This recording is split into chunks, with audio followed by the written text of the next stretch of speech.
Welcome back to X4.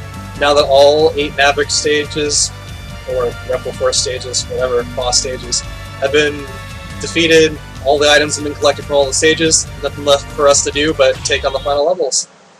So the first part of the final stage is referred to as the spaceport, and this is kind of where X4 is a good game, but the final stages are kind of blah.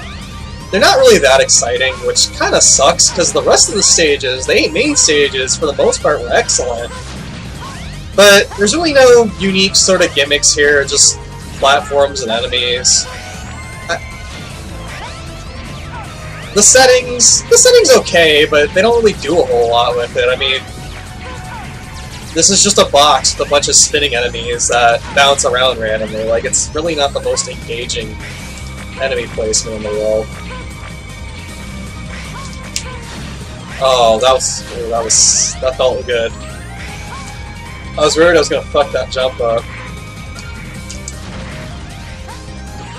Yeah, this is kind of a stage that they kind of have to take your time in a little more. It's a lot more constrained to a certain degree than a lot of the main stages, so you kind of just have to take it slow, because they're just dumping enemies on you from above.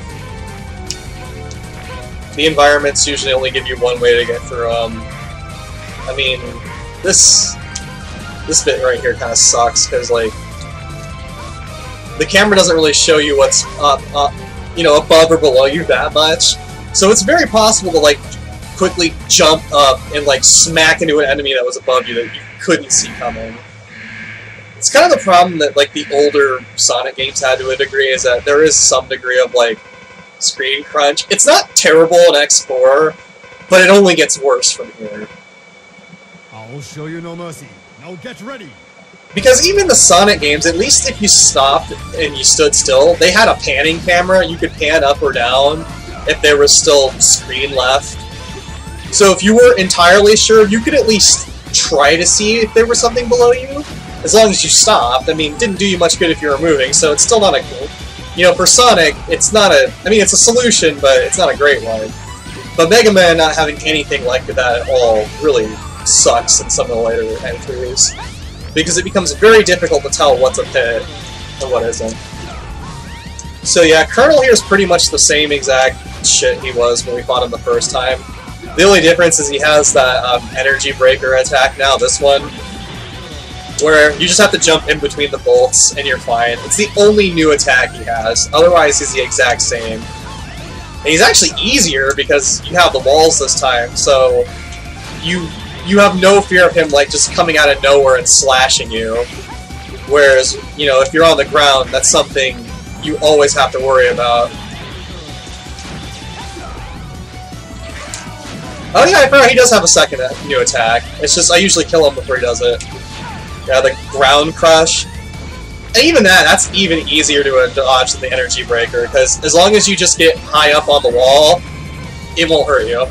And he's wide open after it, so you can smack him with a charge shot afterwards. I mean, if there were no walls, that attack would be a pain in the ass to dodge. And it would probably make him a horrible boss if he decided to, like, just spam it on you. I actually remember there's a boss in one of the Mega Man Zero games that's set up exactly like that. They have a rush attack that is...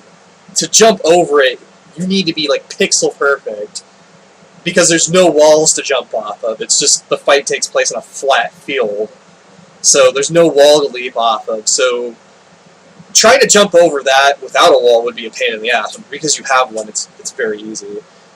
But if it wasn't there, like, you would eat damage all the time until you got really, really good at dodging it, which just really sucks. So yeah, that was the first leg of the final fight, or the final stage. So I'll see you on the next section.